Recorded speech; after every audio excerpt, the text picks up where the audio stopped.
Hello and welcome to another episode of Sustainability in Your Ear. It's the Earth911 podcast, and I'm Mitch Ratcliffe, your host. Today, we're joined by Billy Johnson, who's the chief lobbyist for the Institute for Scrap Recycling Industries. That's the main lobby and industry organization for the recycling industry in the United States. Billy, welcome to the show. Good to have you. Well, thank you very much for inviting us. Yes, we like to consider ISRI the voice of the recycling industry. Well, and in fact, Earth911 joined this year because we believe you are a voice as well. And so we want to support that. So let's talk about We're happy to have you.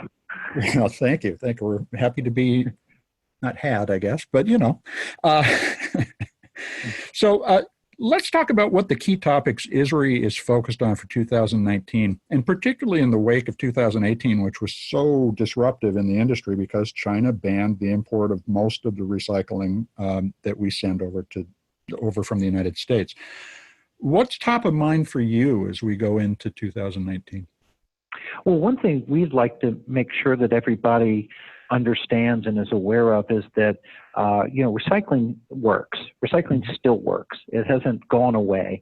It's both an economic driver that has countless environmental benefits, and it's something that every individual can take part in every single day and make a real environmental difference as well as an economic difference.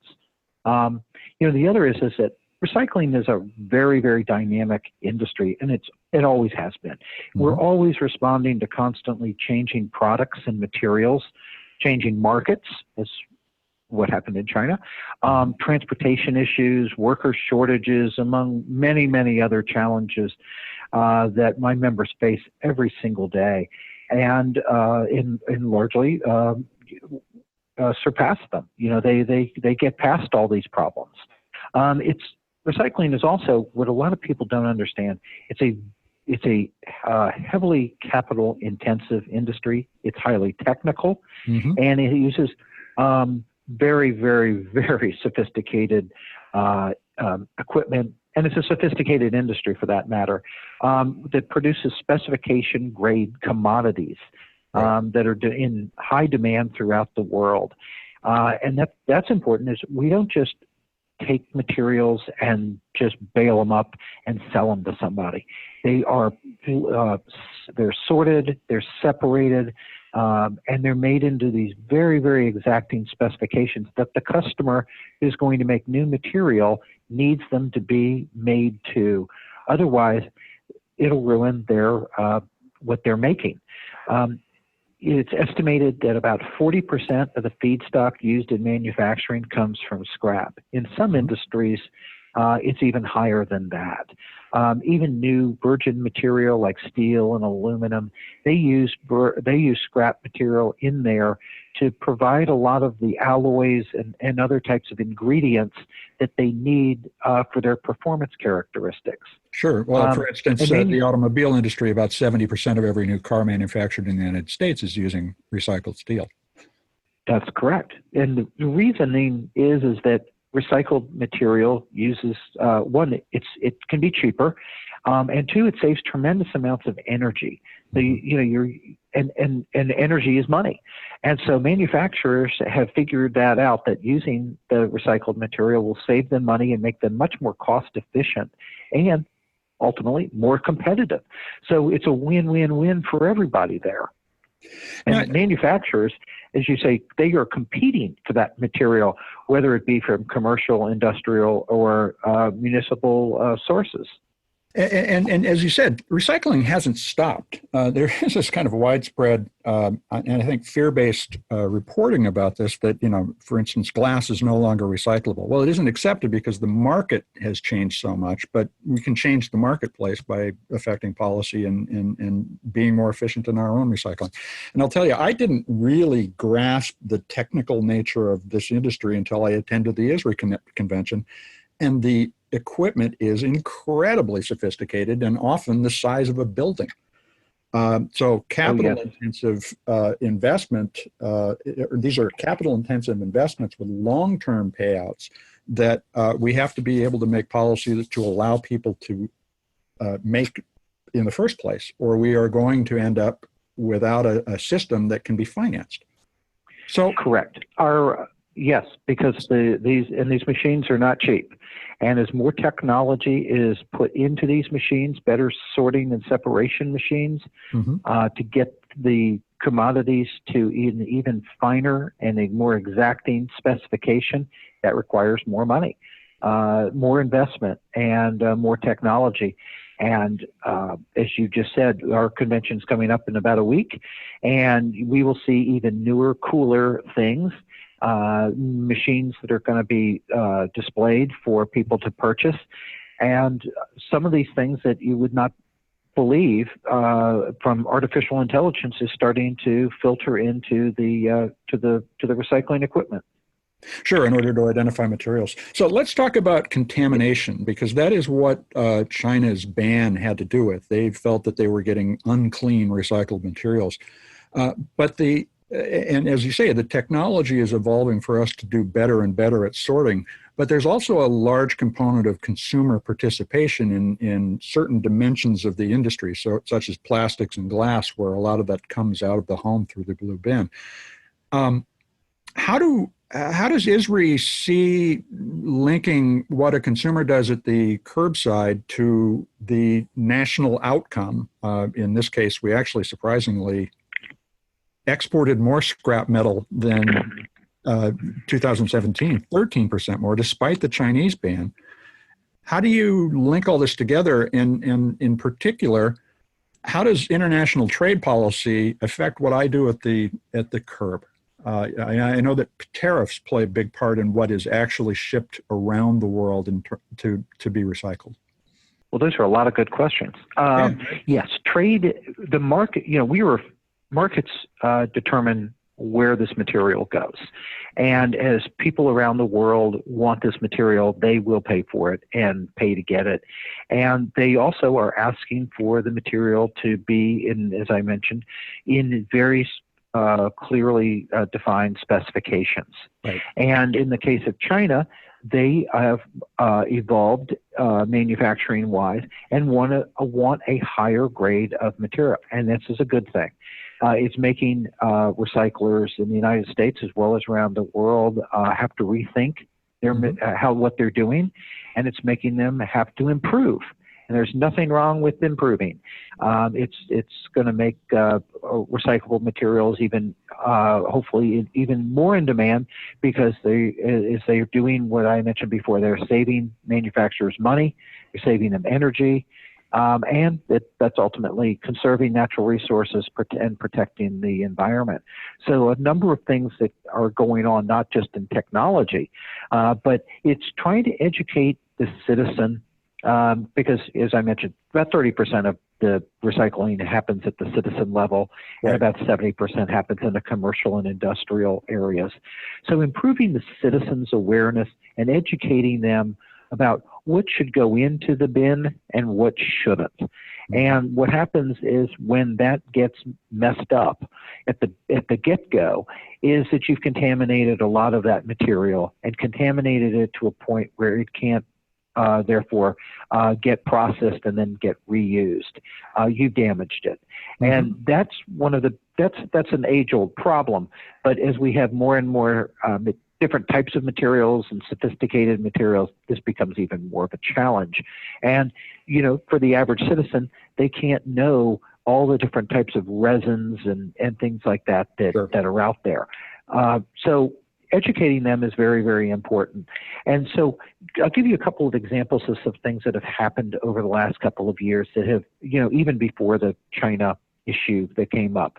The National League of Cities released a report where they focused in on a number of cities that had re-examined their recycling policies and their programs. And some of the things that they did was obviously they educated their citizens about what to put in and what not to put in. They put placards on the bins to further do that, because as you go from one city to another city, different cities accept different materials. Sure. And so clearly telling citizens what they should and should not, in some cases, more importantly, what they should not put into the bin is very, very important. Because once you do that, now you have a much cleaner stream right from the get-go. And that is so important, because now I don't have to sort and separate it as much as I did before. It's already done. The citizen did it. They didn't confuse the material to begin with. That will just make such a difference. Some of these, and other ways that the cities have done that is social media, public service announcements, and different and articles that have been written to help explain why these changes are happening, and why the importance for them. And in doing that, the cities are actually doing a lot of these cities are doing a very, very good job, and they're responding to the marketplace. They're responding to businesses around the world that are purchasing their material. It's not just going down the street to the local manufacturer, if one even exists there. It is on these commodities are on the global marketplace, and so what you put into that bin ultimately could be reused in Indiana. It could also be used in Bangladesh. It could be used in Bangkok.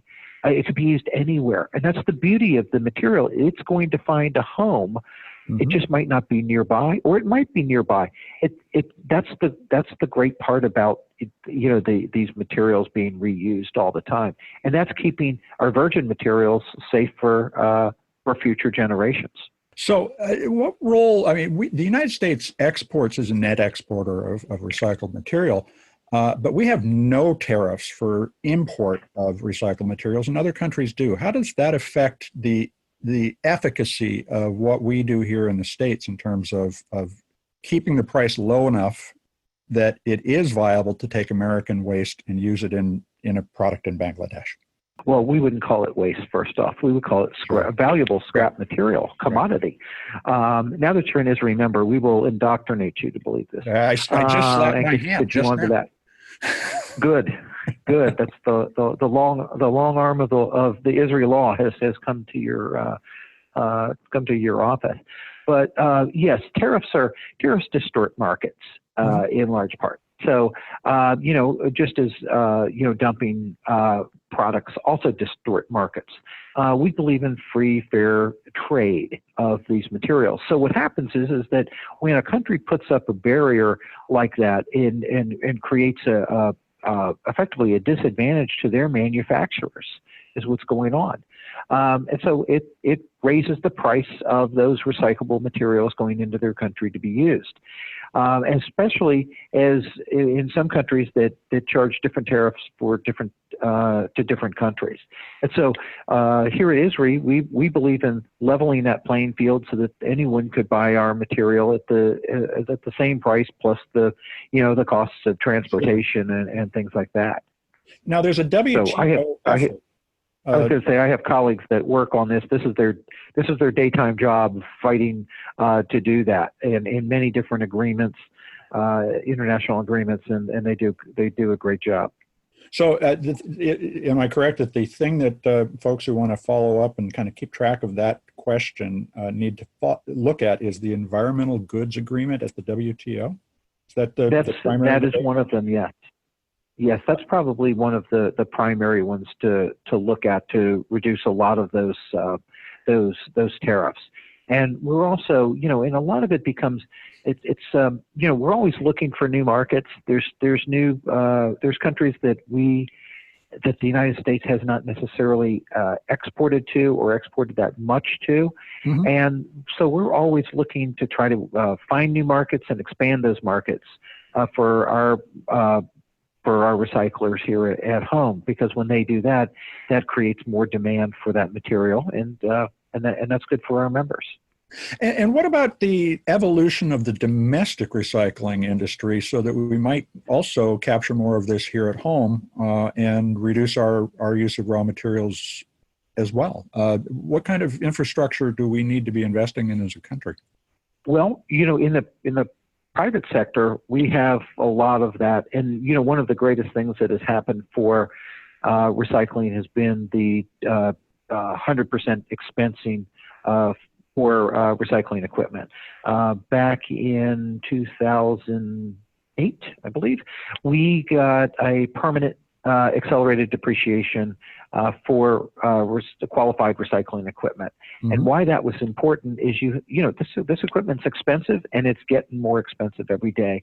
And Sure. part of that is the new technologies that are being rolled into that. Mm-hmm. And so what that also did, so we had we had members who were and other people who were unfortunately not ISRI members, who were purchasing equipment to recycle.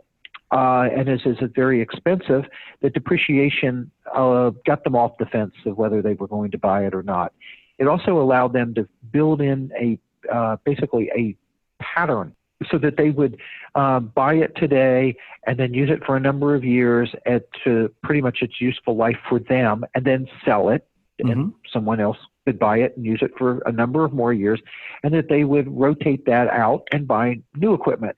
And they would buy the new equipment because it might be more efficient, Mm-hmm. food, energy efficient, but it also may include new technologies that allow them to make a purer material. It may have more safety devices on that so to Mm-hmm. protect their workers there.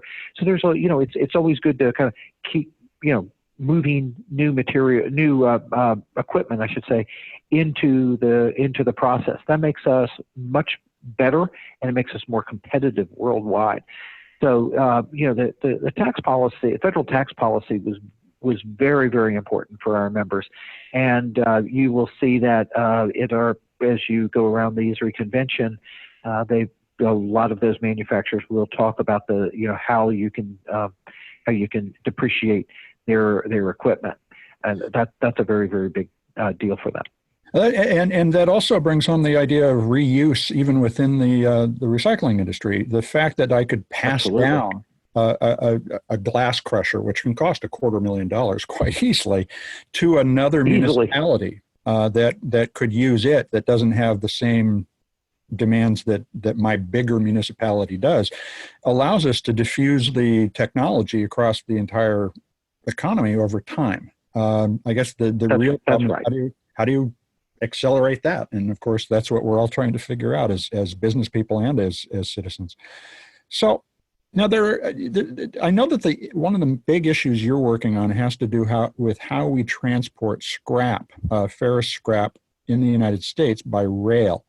And can you tell us about the Surface Transportation Board's 2016 rail exemption ruling and what it means to recycling? Sure. I will keep this pretty high level, because if not, we can put everybody to sleep very quickly. To kind of jump back in time, the railroads have common carrier obligations. Mm-hmm. And in doing so, they made arrangements with a lot of different industries, especially in the commodities industry, to, based on other types of transportation, that they would promise certain service at certain prices, and everything would be fine and dandy. And to a large extent, that was the case for many years. As the railroads started to merge with each other, as trucking became, we had more shortages and became more expensive, congestion on the roads, and a number of other types of transportation-related issues. The service and the prices, the service got bad, and in a lot of cases, and the prices went up. In fact, there's a recent new policy by the railroads to charge for the storage of rail cars.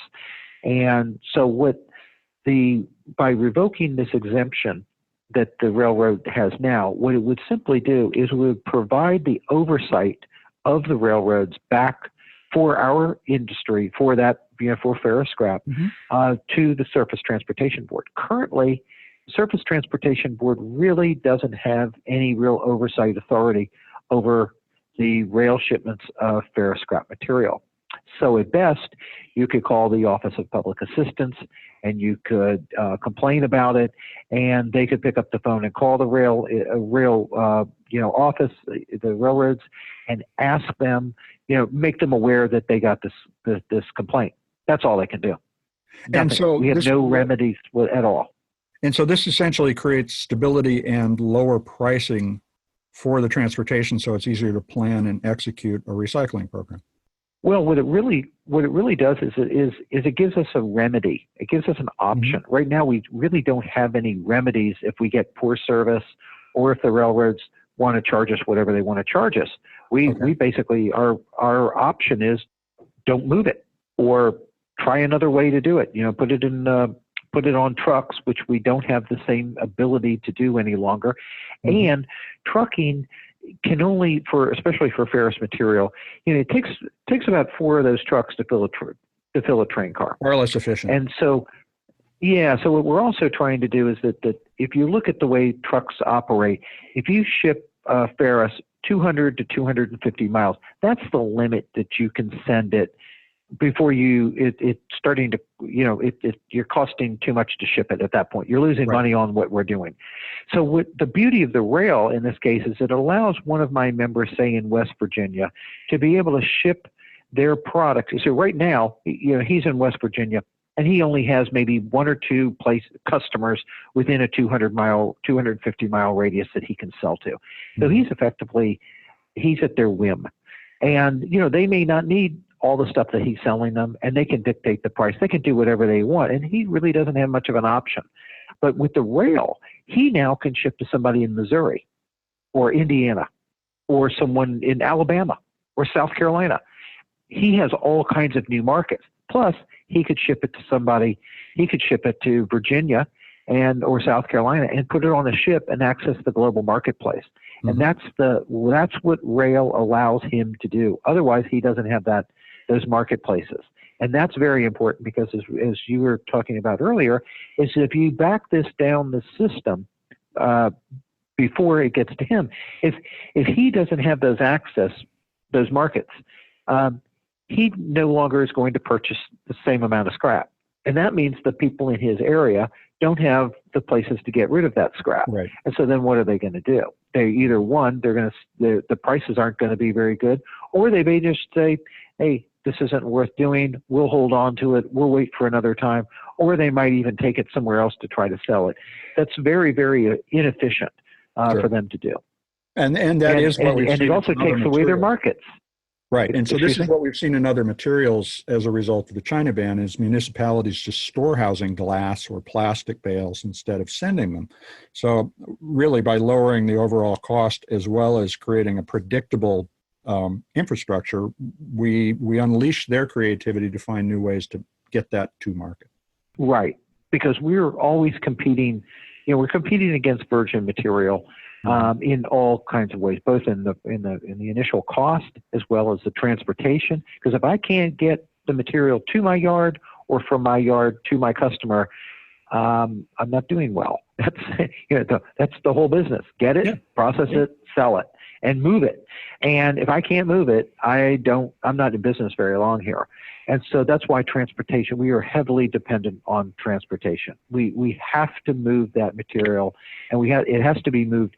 We have to have a reliable and efficient, transportation network, and the railroads are very, very integral into that. And so that's why we believe in times have changed since the original exemptions were put into place. Mm-hmm. Things have changed. The transportation networks have changed. The costs have changed. And so we need simply the oversight from the Surface Transportation Board over our commodities now. So let's turn to another major aspect of what the recycling industry needs, and that's workers, both with regard to training and preparing people to work in the industry and to protect them and to protect their safety when working in these environments, which can be dangerous. What do you think the U.S. needs to be doing to prepare people to work in the recycling industry? Well, you've made a couple points. Let me make one real quick. Is that safety our motto is safety or not at all. Mm-hmm. We have a very robust safety program here with a number of my colleagues who spend almost their entire time out at our members' facilities helping them become safer. They're doing facility blueprints. They're showing them and how to be safer. And there's the old adage: it's better to hear the better to hear the bad news from your friends than it is, from the regulator. And so we try to make sure that when the regulator shows up, our members have fixed problems, that they have learned from these, from some of the omissions or whatever they've been doing, and that they're a better facility. And by being safer, they're being better, they're being more efficient, and they're effectively saving money. And that's going to help them in the short term, the medium term, and the long term. Mm-hmm. So safety is a very, very important thing. And especially as workers are becoming harder and harder to find, we certainly don't want them to be hurt and not be able to return to work right away. So yes, our membership is desperately looking for more workers. Just like many other industries, as this labor pool is very tight. And so we're competing against a lot of people for those, for a lot of the same workers. ISRI is working with a lot of other organizations like NAM, the National Association of Manufacturers, to look at legislation and other types of worker programs to get people back into the workforce or into the workforce, and to consider, especially as they're entering for the first time or re-entering, to consider the scrap recycling industry as a great occupation. Some of those things are like hiring veterans, mm-hmm. Education and training programs, apprenticeships, and it's working with universities, especially for everything from accountants to metallurgists to chemists and things like that. There's so many opportunities in the recycling industry that a lot of people just simply are just unaware of. And when you think about the size of the recycling industry, it's a $117 billion industry here in the United States. We employ over 150,000 direct workers. And a lot of those workers, they range, from people who are accepting the material, it's inspecting the material as it comes in, to people who are operating a lot of heavy machinery, all the way to the people who are brokering and trading, buying and selling the material. So there's a lot of opportunities in this industry, and just a lot of people that are not aware of them, and in a lot of cases they're not even aware of who our industry is and all the wonderful things that we do and how dynamic it is. That was also the thing that I realized going to the conference is this deep commitment to the environment, but in a practical, business-driven perspective that was inspiring, and it was particularly entrepreneurial. It was a lot of family businesses growing up into major businesses. How do you see the recycling industry as a setting for a young entrepreneur these days? Is it a rich target, or do you see challenges for them? Oh, it's always a rich target. I was just talking to someone I've been working with at one of our larger companies for many, many years. And he called up, and I was thinking, oh boy, he wants to talk about this program again. And he called up to say, no, I'm going off to start my own business. And, and I'm going to be an ISRI member. And I just wanted to let you know so that, we could work on a couple of these projects together.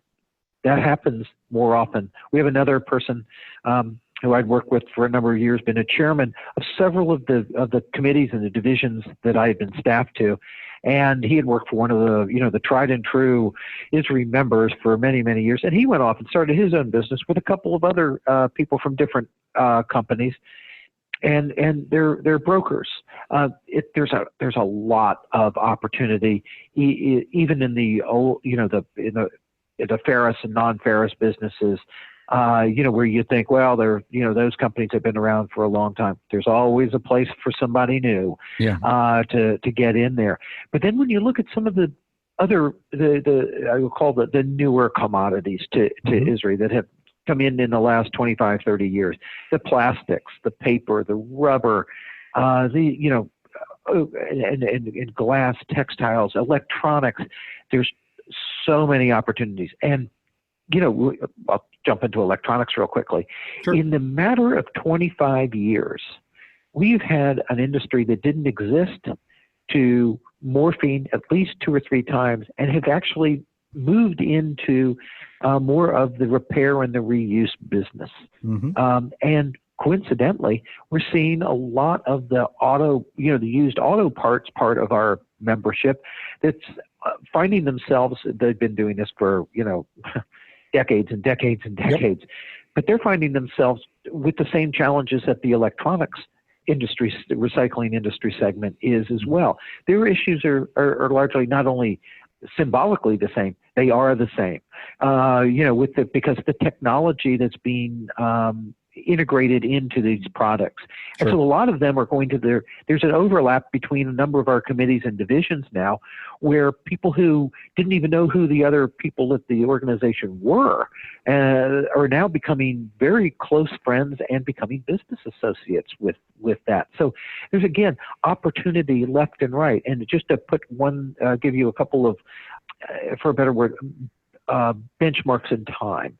Mm-hmm. Just over 12 years ago, we think of having a smartphone in our hand as something that we don't know what to do without anymore. And for better or for worse. But a little over 12 years ago, it didn't exist. Mm-hmm. We have a whole industry that evolved to recycle them and to repair them and to reuse and resell them. That has evolved over a very, very short period of time. And it's actually changed several times in those 12 years to what that is today.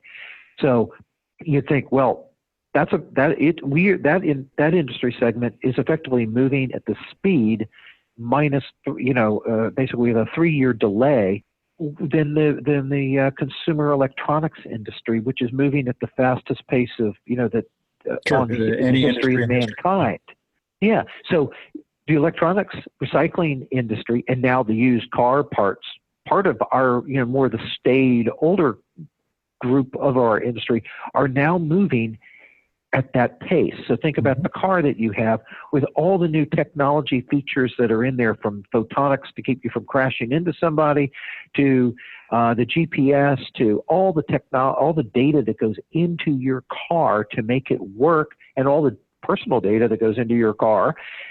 That's a whole new business model of destroying the data. And that's a whole new part of the business that's coming along. I remember 25 or 30 years ago when the microprocessors first started to make their way into the car. And, in the 90s, you might have had 5 or 6 processors in a car. Today, there are hundreds. And the data that's stored in all those different parts of the vehicle need to be erased for the security of the previous owner.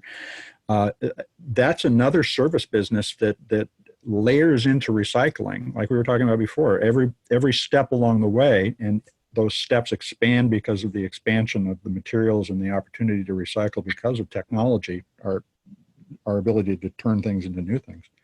It's just a remarkable time to be thinking about how to make circular economics work.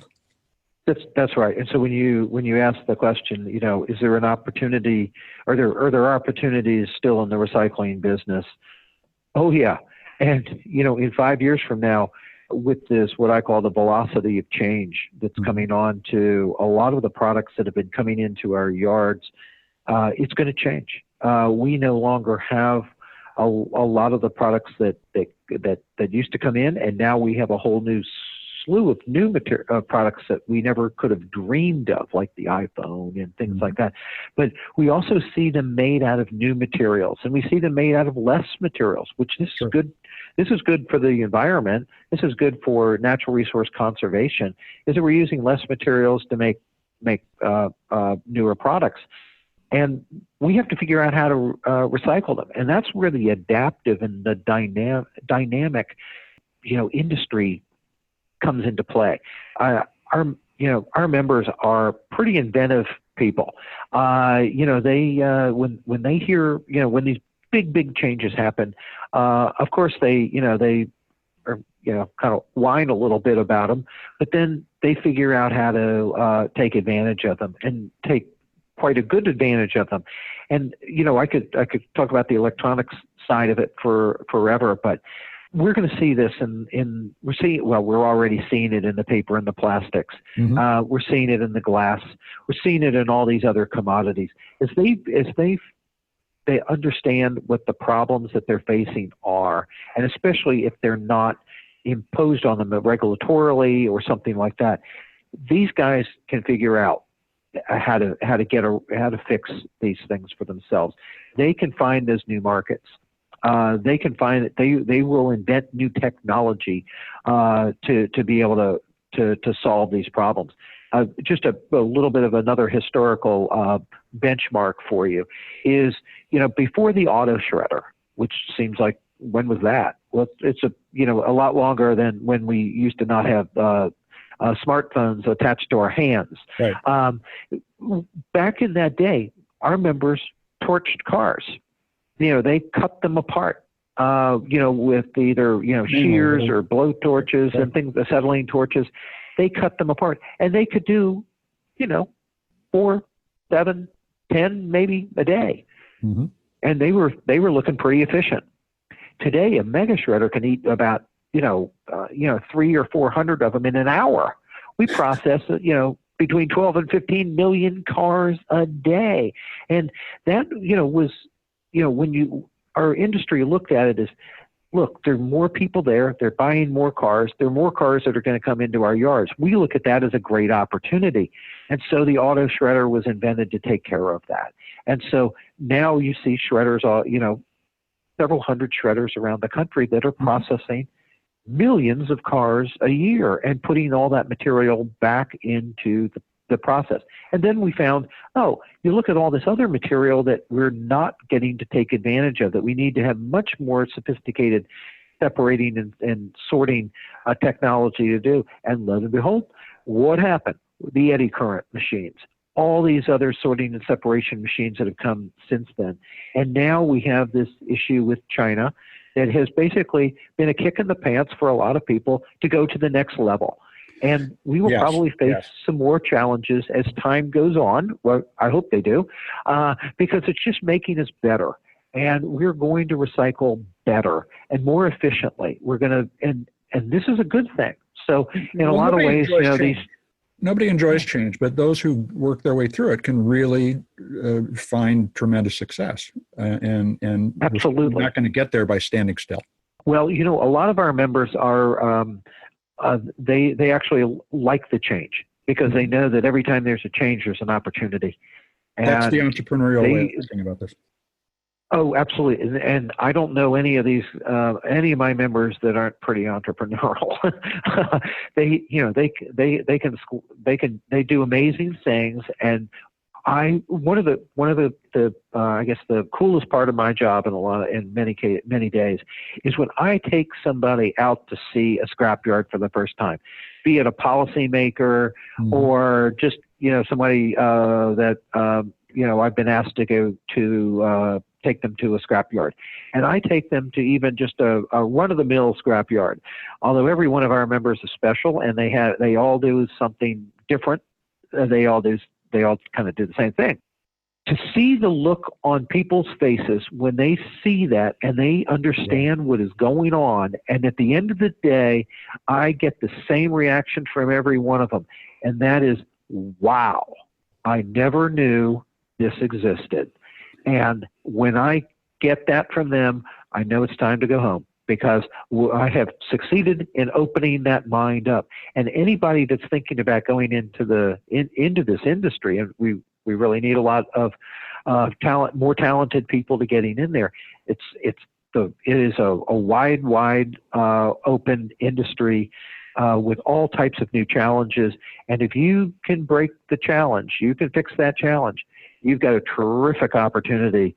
And, and most of my members, I think they look at these challenges that are coming up now and they go, this looks like an opportunity to me. Yeah, I'll take it on. Yeah. Yeah. Well, Billy, thank you. That both inspiring and tremendously informative. I also would encourage anybody who's listening to check out the ISRI conference, which will be taking place the week of April 10th.